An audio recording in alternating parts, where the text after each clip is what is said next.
Hello students, Drishya success academy online classes में एक बार पुनः आपका स्वागत है। मैं विशाल सर एक बार पुनः आपका स्वागत करता हूं। इंडियन राइटर्स इन इंग्लिश की सीरीज में आज मैं आपके लिए एक बहुत ही डैशिंग, स्मार्ट और बहुत ही मैं कह सकता हूं विद्वान और बहुत ही प्रखर वक्ता को अगर मैं कहूं तो एक इंडियाज़ टॉप मोस्ट अगर लीडर्स की बात करूं एट प्रेजेंट टाइम, जिनकी स्पीच सुनना बड़ा अच्छा लगता है, तो उसमें हमारे एक लेखक हैं। और आज के जो हमारे लेखक हैं जिनका नाम है शशि थरूर। आज जब हम बात करते हैं तो शायद ही हिंदुस्तान का कोई भी ग्रेजुएट, पोस्ट ग्रेजुएट या किसी भी कॉम्पिटिटिव एग्ज़ाम की तैयारी करने वाला बंदा, चाहे वो इंडिया के किसी भी स्टेट में क्यों ना हो, ऐसा शायद ही मुमकिन है कि वो शशि थरूर का नाम ना जानता हो। अगर इनकी स्पीच आप सुने, कंट्रोवर्सीज होती हैं, ठीक है, समझ में आता है। कंट्रोवर्सीज हम इसलिए कह सकते हैं कि एक ऐसी पार्टी से कनेक्टेड हैं ये जो कि विपक्ष में है इस समय, तो इनके बयान नेचुरल सी बात कंट्रोवर्सी से भरे होते हैं। लेकिन अगर आप इनकी स्पीच सुने, वे ऑफ टॉकिंग देखें, वे ऑफ एड्रेसिंग देखें, तो अगर मैं बड़ी बात ना कहूँ, और ये बड़ी बात नहीं होगी, अशोक्ति नहीं होगी कि if you want to speak in English, just watch and just hear the addressing power of Shashi Tharoor. He is one of the most leading leader of India in addressing people in English. तो now let's talk about Shashi Tharoor. और मेरे कई student ये कहते हैं कि sir ये PGT के सिलेबस में नहीं है। मैं आपको क्लियर कर रहा हूँ, लगातार बता रहा हूँ कि आप पिछले ईयर्स के एग्ज़ाम पेपर्स उठा के देख लें।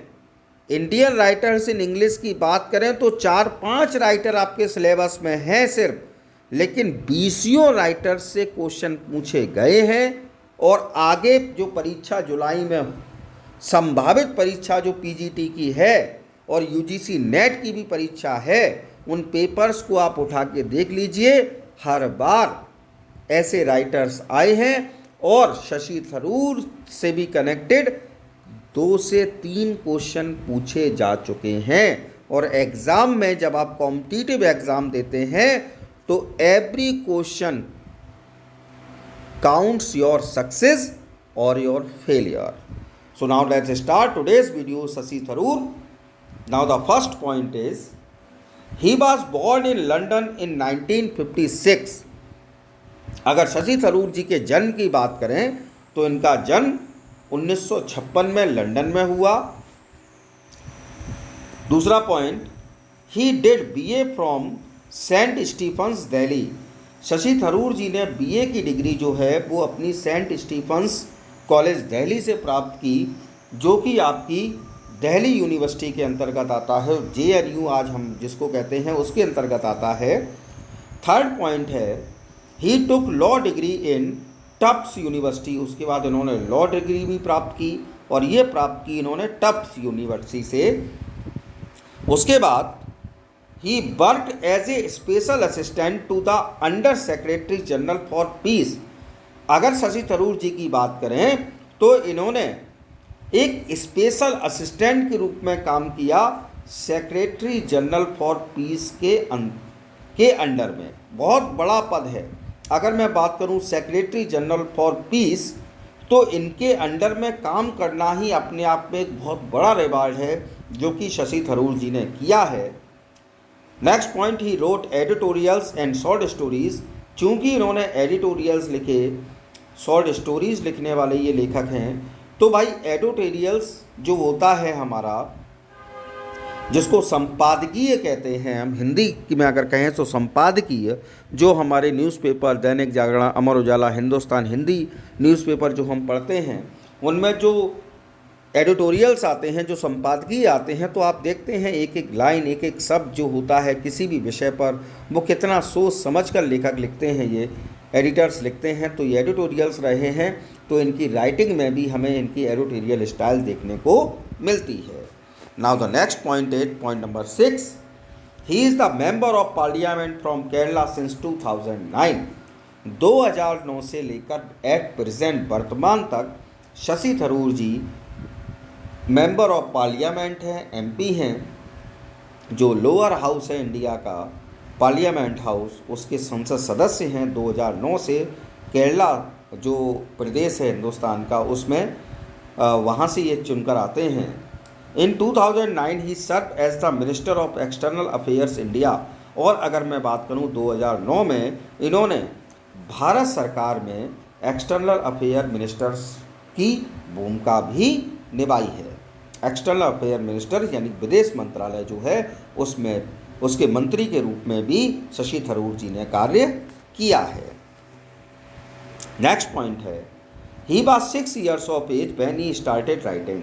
अगर हम शशि थरूर जी की बात करें तो 6 वर्ष की उम्र से ही इन्होंने लेखनी का कार्य आरंभ किया था। नेक्स्ट पॉइंट है, his first story was published in the free press journal when he was 10। और इनका पहला, अगर हम वर्क की बात करें, इनकी पहली स्टोरी की बात करें तो जब इनकी उम्र मात्र 10 वर्ष की थी तो उस समय एक जर्नल पब्लिश होता था जिसका नाम था फ्री प्रेस जर्नल, उसमें इनकी पहली स्टोरी पब्लिश हुई थी। नेक्स्ट पॉइंट है, when he was 11 years operation Bellows was published as his first adventure novel. जब इनकी उम्र 11 वर्ष की थी, ध्यान रखिएगा, मात्र 11 वर्ष की जब शशि थरूर जी की उम्र थी तो ऑपरेशन बेलोज, जो कि एक बहुत ही प्रतिष्ठित, आप कह सकते हैं कि एक पब्लिकेशन है, इन्होंने ऑपरेशन बेलोज ने इनका पहला एडवेंचरस नॉवेल पब्लिश किया था जब इनकी उम्र मात्र 11 वर्ष की थी। ठीक है ना। नेक्स्ट पॉइंट है, he was columnist for gentleman magazine and Indian express newspaper. जब हम न्यूज़पेपर पढ़ते हैं तो न्यूज़पेपर में जो एडिटोरियल होता है, जो संपादकीय होती है या जो संपादक होते हैं, उनका एक कॉलम होता है जिसमें कि वो मैक्सिमम जो आप कह सकते हैं इश्यूज़ होते हैं, जो बर्निंग इश्यूज़ होते हैं प्रेजेंट टाइम के, उस पर अपने विचार व्यक्त करते हैं। तो शशि थरूर जी दो प्रमुख हिंदुस्तान के दो, आप कह सकते हैं, न्यूज़पेपर्स, मैगज़ीन जो पब्लिशिंग हाउस हैं, इंडियन एक्सप्रेस न्यूज़पेपर और जेंटलमैन मैगज़ीन, उसके एक कॉलमनिस्ट भी हैं, थे। उसके बाद he was under general secretary of UN till 2007। और बहुत बड़ा इन्होंने एक पदभार संभाला है। ये 2007 तक यूएन के अंडर जनरल सेक्रेटरी भी रहे हैं। यूनाइटेड नेशन तक के अंडर जनरल सेक्रेटरी 2007 तक रहे हैं शशि थरूर जी। मैं यहाँ इनकी पर्सनल लाइफ की बात कदापि नहीं करूँगा क्योंकि इनकी पर्सनल लाइफ से क्वेश्चन नहीं पूछे जाते हैं। इनके क्वेश्चन इनके वर्क से रिलेटेड पूछे जाते हैं, इसलिए मैंने इनकी पिता का नाम, माता का नाम, कब क्या किया, उससे भी कनेक्टेड बहुत ज़्यादा बातें आपको नहीं बताई। जो इम्पोर्टेंट पॉइंट, जो इम्पोर्टेंट पदभार इन्होंने संभाले हैं और आज तक जो संभाल रहे हैं, हम लोग सिर्फ उनकी बात करेंगे और मोस्ट फेमस वर्क्स इनके, और साथ ही साथ अवार्ड्स की बात करेंगे जिनसे कनेक्टेड क्वेश्चन पूछे जाते हैं। Major works of Shashi Tharoor. पहला इनका वर्क है द ग्रेट इंडियन नॉवेल, जिसका पब्लिकेशन हुआ 1989 में। ये मेजर वर्क्स हैं, ध्यान रखिए, मैंने ऊपर हेडिंग डाली है, ऑल वर्क्स नहीं है, मेजर वर्क्स हैं जिनसे कनेक्टेड क्वेश्चन पूछे गए हैं और जिनसे कनेक्टेड क्वेश्चन पूछे जाने की पूर्ण संभावना है। तो द ग्रेट इंडियन नॉवेल 1989। दूसरा मेजर वर्क में आता है the $5 smile 14 early stories and A France in 2 acts 1990। Work का नाम याद रख लीजिए, जो मैंने रेड पेन से आपके लिए लिखा है, द $5 स्माइल, और पूरा नाम अगर इस वर्क की बात करें, the $5 smile 14 early stories and A France in 2 acts, और इसका पब्लिकेशन होता है 1919 में। उसके बाद थर्ड इनका जो मेजर वर्क है उसका नाम है शो बिजनेस 1992। उसके बाद फोर्थ इनका जो इम्पोर्टेंट वर्क है India from midnight to the millennium 1997, India from midnight to the millennium 1997। और एक फिफ्थ है इनका work riot a love story 2011, riot यानी कि दंगे एक प्रेम कहानी 2011। उसके बाद इनका जो महत्वपूर्ण वर्क आया जो मैंने लिखा है 6 नंबर पर, Kerala God's own country Nehru the invention of India 2003, Kerala God's own country Nehru the invention of India 2003। उसके बाद 7 नंबर पर bookless in Baghdad, bookless in Baghdad 2005। 8 number पर आया epic India M F. Husain's Mahabharata project, epic India M F. Husain's Mahabharata project 2006। M F. Husain साहब का नाम हम सब जानते हैं।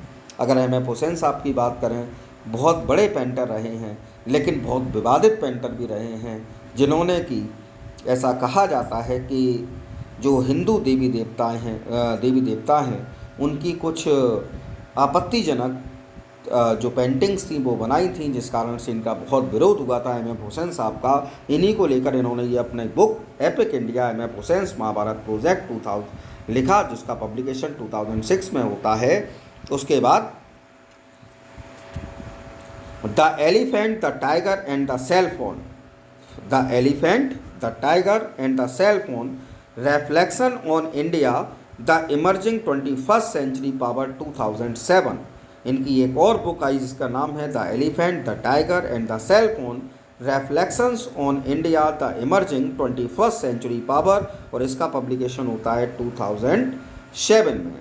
उसके बाद एक और इनका जो महत्वपूर्ण वर्क आया उसका नाम है India shadows across the playing field 60 years of India Pakistan cricket 2009, India shadows across the playing field 60 years of India Pakistan cricket 2009। उसके बाद 11 नंबर पर मैंने लिखी इनकी मैंने जो वर्क दिया है मेजर वर्क में, उनकी एक बुक का नाम है नेहरू ए बायोग्राफी 2011, नेहरू ए बायोग्राफी 2011। उसके बाद इनका अगला महत्वपूर्ण वर्क जो कि मैंने 12 नंबर पर आपको दिया है, an era of darkness the British empire in India 2016। बहुत प्यारी बुक है शशि थरूर जी की, बहुत सुंदर इन्होंने एक समय के बारे में लिखा जो कि आप समझ सकते हैं, the British empire in India, जब ब्रिटिश शासनकाल भारत में था उसको लेकर बहुत खूबसूरत बुक है, an era of darkness the British empire in India 2016। उसके बाद नेक्स्ट वर्क मैंने इनका दिया India Shastra, India Shastra reflections on the nation in our time, India Shastra reflections on the nation in our time 2015। उसके बाद 14 नंबर पर मैंने इनका वर्क दिया India the future is now 2015। ये बुक इनकी आई India the future is now 2015। उसके बाद फिर से India Sutra reflection on the world's largest democracy in the 21st century 2017।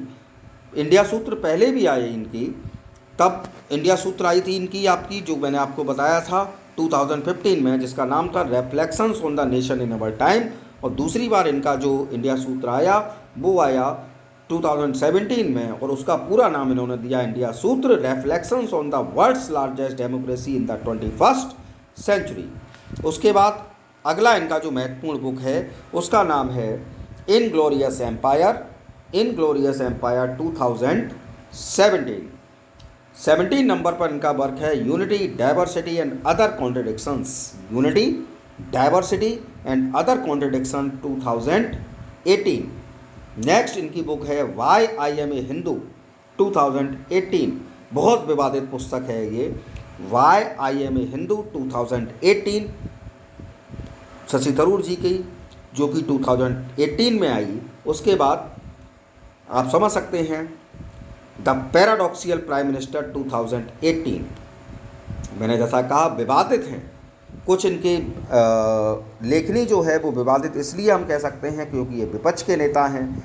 जब आज की अगर समय की बात करें, जब कांग्रेस पार्टी अपने अस्तित्व को खो चुकी है, 50 से कम जिनके सांसद हैं उसमें शशि थरूर जी लगातार 2009 से जीत कर आ रहे हैं केरला से, अपने आप में एक बहुत बड़ा अचीवमेंट है। जबकि इतने विवादित हैं, अगर हम लोग उत्तर भारत के लोगों की बात करें तो उत्तर भारत के लोगों के हिसाब से तो शशि थरूर जी बहुत अधिक विवादित हैं, लेकिन उसके बावजूद भी आज तक ये अपनी सीट को बचाए हुए हैं। एक आप कह सकते हैं प्रसिद्ध लेखक हैं, एडिटोरियल हैं, सब कुछ हैं। तो इनका ये book the paradoxical prime minister 2018, अब आप समझ गए होंगे पैराडॉक्सियल प्राइम मिनिस्टर कौन है, ठीक है ना। तो ये बुक 2018 में आई। अवार्ड्स की बात करें तो वैसे तो इनके लिए अवार्ड्स बहुत छोटी चीज़ हैं शशि थरूर जी के लिए, ढेर सारे इनको अवार्ड मिले हैं और ईश्वर करे इनकी दीर्घायु हो, क्योंकि ऐसे ग्रेट माइंड्स को पढ़कर इनको सुनकर बड़ा अच्छा लगता है। तो मैंने 3 सिर्फ इनके अवार्ड्स दिए हैं जिनसे कनेक्टेड क्वेश्चन पूछे जा चुके हैं पिछली परीक्षाओं में, और वैसे तो बहुत अवार्ड्स इनको दिए गए हैं। तो पहला अवार्ड मैंने इनके बारे में लिखा है आपका Commonwealth writers prize for the great Indian novel 1991। इनको पहला जो मैंने अवार्ड्स आपके लिए लिखा वो कॉमनवेल्थ राइटर प्राइज़ दिया गया इनके book the great Indian novel के लिए, और ये इनको मिला 1991 में। दूसरा इनको मिला प्रवासीय भारतीय सम्मान 2004 में इनको मिला। प्रवासीय भारतीय सम्मान 2004 में इनको सम्मान 2004 में मिला, लेकिन इसको इन्होंने अगर हम कहें कि तो एक्सेप्ट किया, स्वीकार किया या आप कहें ग्रहण किया, वो किया था 2007 प्रवासी भारतीय सम्मान। और तीसरा साहित्य अकेडमी अवार्ड इन्हें अभी रिसेंटली मिला अपने work N era of darkness के लिए, और ये मिला इन्हें 2019 में। कब मिला साहब? 2019 में साहित्य academy award N era of darkness के लिए। तो ये हैं हमारे राइटर शशि थरूर जी, जिनका अपने आप में एक बहुत ही बड़ा स्थान है इंडियन राइटिंग इन इंग्लिश में। ढेर सारे क्वेश्चन शशि थरूर जी से पूछे जा चुके हैं और आगामी परीक्षाओं में भी पूछे जाएंगे, तो इसलिए ध्यान से इस वीडियो को आप लोग देखें। और आई होप आपको ये मेरा वीडियो पसंद आया होगा। यदि आपको मेरा वीडियो अच्छा लगा हो तो प्लीज़ लाइक, कमेंट और शेयर अवश्य करिए। और यदि अब तक आपने मेरा चैनल सब्सक्राइब नहीं किया है तो प्लीज़ मेरा चैनल सब्सक्राइब करिए। And in the last, stay home, stay safe, please take care of yourself and your family.